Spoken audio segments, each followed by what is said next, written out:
C'est par le moyen de la conscience que l'Esprit fait briller en nous la lumière du pardon. Quand les rideaux d'une maison sont salis, ils ont besoin d'être lavés. Et nous, quel besoin nous avons du sang de Christ pour laver et purifier notre conscience? Le précieux sang de Christ a été versé pour atteindre la conscience, pour la nettoyer, pour réduire au silence ses accusations et l'amener à témoigner que toute souillure est ôtée, que l'amour du Père rayonne dans l'âme en Jésus-Christ. Une conscience purifiée des œuvres mortes, un cœur purifié d'une mauvaise conscience doit être le privilège de tout croyant. Et il en est ainsi dès que la conscience apprend à dire Amen à ce que Dieu nous dit de la vertu du sang de Christ. L'action du Saint-Esprit sur la conscience fait d'abord briller dans le cœur la lumière de la loi divine. Les rideaux d'une chambre peuvent être baissés, les contrevents fermés.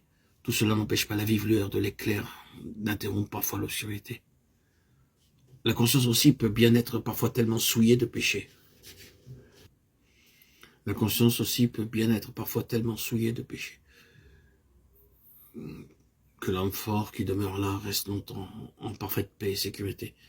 Mais quand les foudres du soleil viennent sillonner ce cœur de leur éclair, la conscience s'éveille, enfin prête à faire reconnaître et subir la condamnation méritée. Soit la loi, soit l'évangile font appel à la conscience en invitant à la repentance, en donnant la conviction de péché. Il faut que la conscience commence par dire Amen à toute accusation de péché et d'incrédulité, pour que le pécheur puisse en être affranchi.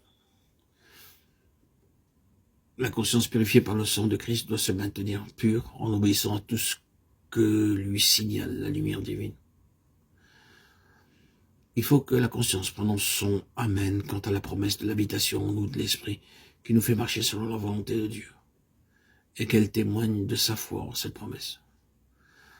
Le croyant est appelé à marcher avec humilité, avec amour et vigilance, de peur que la conscience l'accuse de n'avoir pas fait ce qu'il savait être bien ou d'avoir fait ce qu'il savait n'être pas conforme à la voie de la foi. Et cela jusque dans les moindres détails. Il faut qu'il puisse en venir à dire avec Paul, ce qui fait notre gloire, c'est ce témoignage de notre conscience que nous sommes conduits dans le monde avec sainteté et pureté devant Dieu. 2 Corinthiens 1,12. Remarquez bien ces mots. Ce que fait notre gloire, c'est le témoignage de notre conscience.